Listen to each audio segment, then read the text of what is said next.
नमस्कार।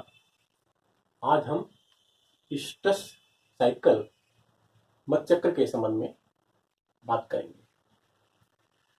स्तनधारी जंतु नॉन प्राइमेट्स होते हैं। गाय, घोड़ा, बकरी, कुत्ता, बिल्ली, चूहे, इनमें मधचक्र पाया जाता है।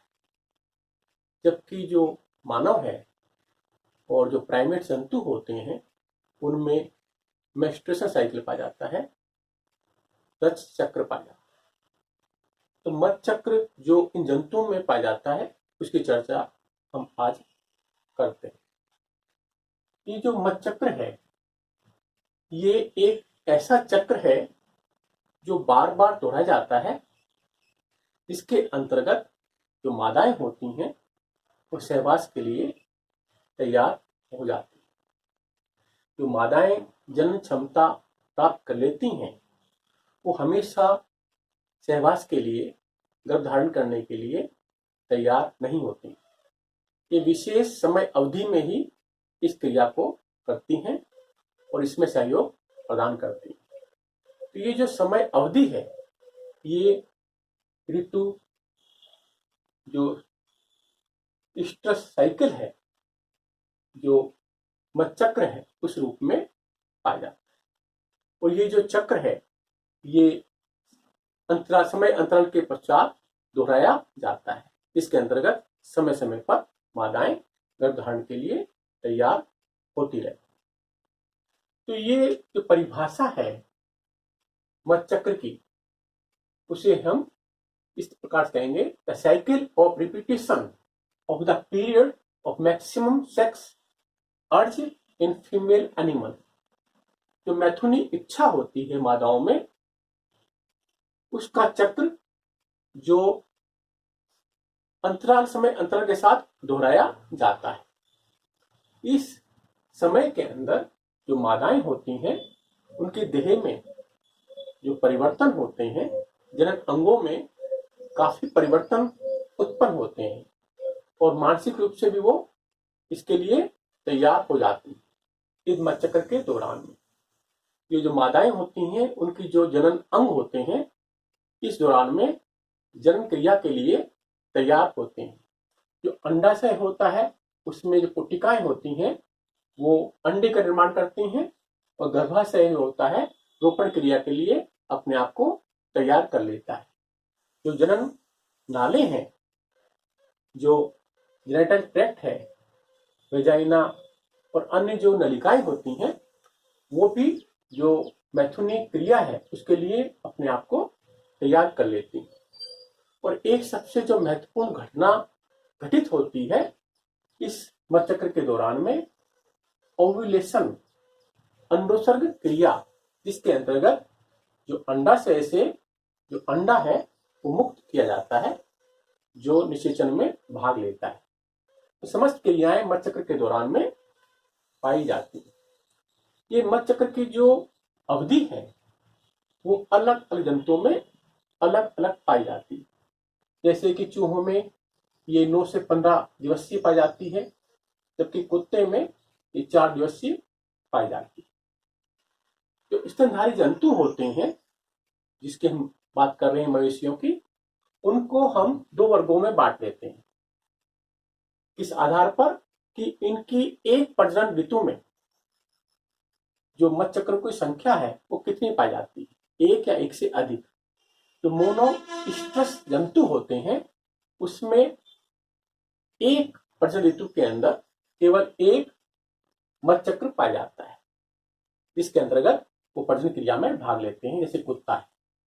और जो पॉलीस्ट्रस जंतु होते हैं उनके अंदर एक जो प्रजनन ऋतु होती है उसमें 1 से अधिक मधचक्र पाए जाते हैं, जैसे बिल्ली है, चूहा है, गाय है, घोड़ी है। इनके अंदर 1 से अधिक मधचक्र पाए जाते हैं एक प्रजनन ऋतु के अंतर्गत।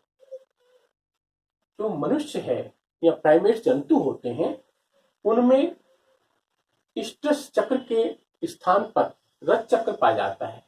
और रज चक्र के अंतर्गत क्या होता है, जो रक्त स्राव है वो प्रक्रिया जुड़ जाती है। रक्त स्राव प्रक्रिया इस मधचक्र में नहीं पाई जाती है, जब रक्तस्राव जो क्रिया होती है जो मधुचक्र के अंत में पाई जाती है वो केवल प्राइमेट जंतु में होती है, इसलिए इसको बोलते हैं रज चक्र।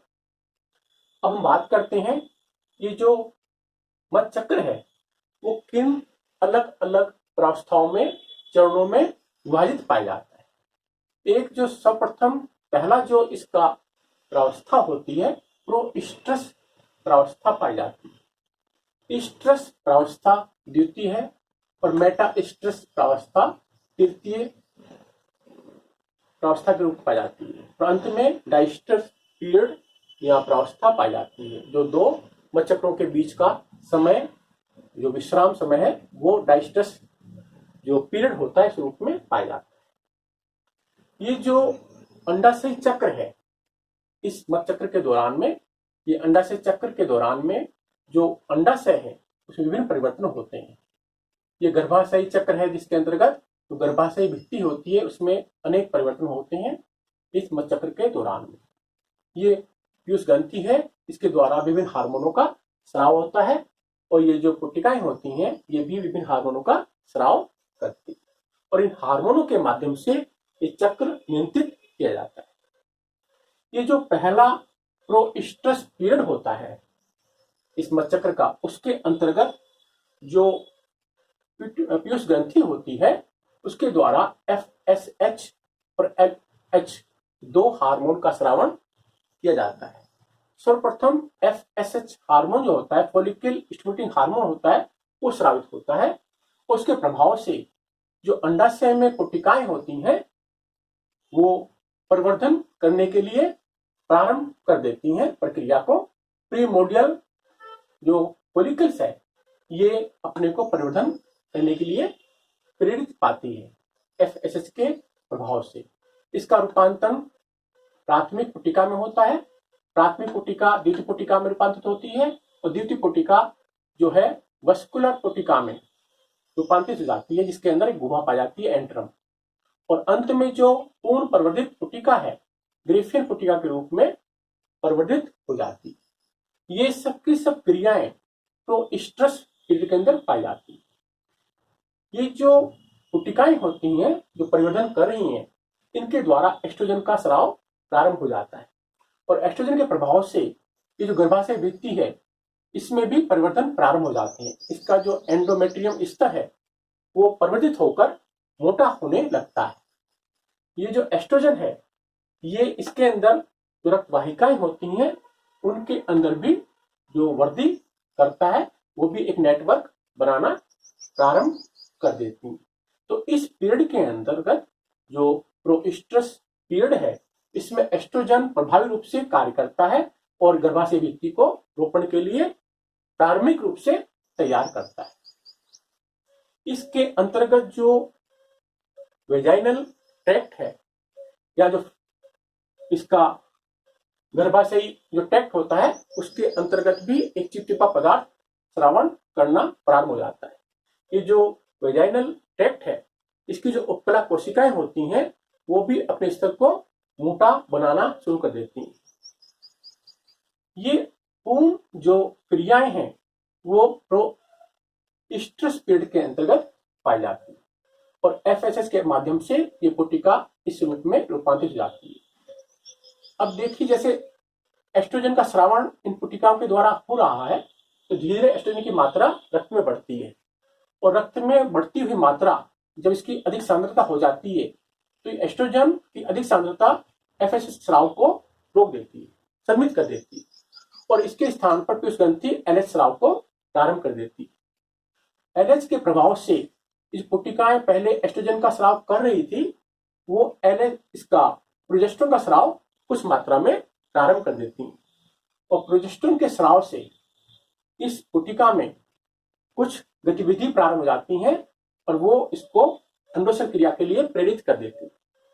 तो LH के प्रभाव से और प्रोजेस्टेरोन के प्रभाव से ये जो ओव्यूलेशन क्रिया है, अंडोत्सर्ग क्रिया है, वो संपन्न होती है जिसके अंतर्गत जो ग्रेफियन कोशिका है ये अंडाशय की जो भित्ति होती है वहां जाकर फट जाती है और द्वितीय ओसाइट को मुक्त कर देती है पेरिटोनियल गुहा में और ये शेष जो तक बच जाता है इसका रूपांतरण कोर्पस लुटियम में हो जाता है एलएच के प्रभाव से।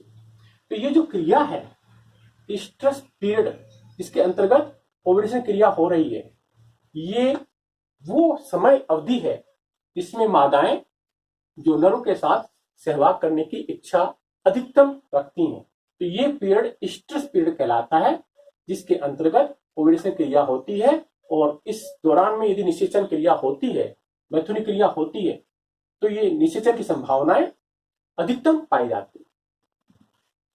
इसके पश्चात जो मेटा स्ट्रेस पीरियड है, इसके अंतर्गत जो कोर्पस लुटियम का निर्माण हुआ है, वो कोर्पस लुटियम दो प्रकार के हार्मोनों का स्राव प्रारंभ कर देता है, एस्ट्रोजन और प्रोजेस्टेरोन। तो एस्ट्रोजन प्रोजेस्टेरोन दोनों मिलकर जो गर्भाशय भित्ति है इसको परिवर्धन के लिए प्रेरित करते हैं और इसके कारण जो गर्भाशय भित्ति होती है पूर्णतः तैयार हो जाती है रोपण क्रिया के लिए। अब जैसे जैसे प्रोजेस्टेरोन का स्राव बढ़ता है रक्त में, इसकी जो अधिक सांद्रता है प्रोजेस्टेरोन की, वो जाकर एलएच स्राव को सदमित करती है और एलएच स्राव के सदमन से ये जो कोर्पस लुटियम है जो एलएच के प्रभाव से बना था, वो अपघटित होना प्रारंभ कर देता है और अपघटित होकर कोर्पस एल्बिकम में रूपांतरित हो जाता है। तो ये जो कोर्पस लुटियम अपघटित हो जाता है, इसके कारण एस्ट्रोजन और प्रोजेस्टेरोन का जो स्राव है वो रुक जाता है और इनकी अनुपस्थिति में जो गर्भाशय भित्ति है वो नष्ट होना प्रारंभ कर देती है। या तो वो जो वेजाइनल फ्लूइड है उसके रास्ते देह से बाहर निष्कासित हो जाती है या फिर इसको देह अवशोषित कर लेती है और पुनः डायस्ट्रेस पीरियड प्रारंभ हो जाता है नए चक्र से पूर्व विश्राम अवस्था के रूप में। तो ये जो विभिन्न प्रक्रियाएं हैं हार्मोन के द्वारा नियंत्रित की जाती हैं, तो जिसके अंतर्गत जो गर्भाशय है रोपण क्रिया के लिए अपने को तैयार करता है। धन्यवाद।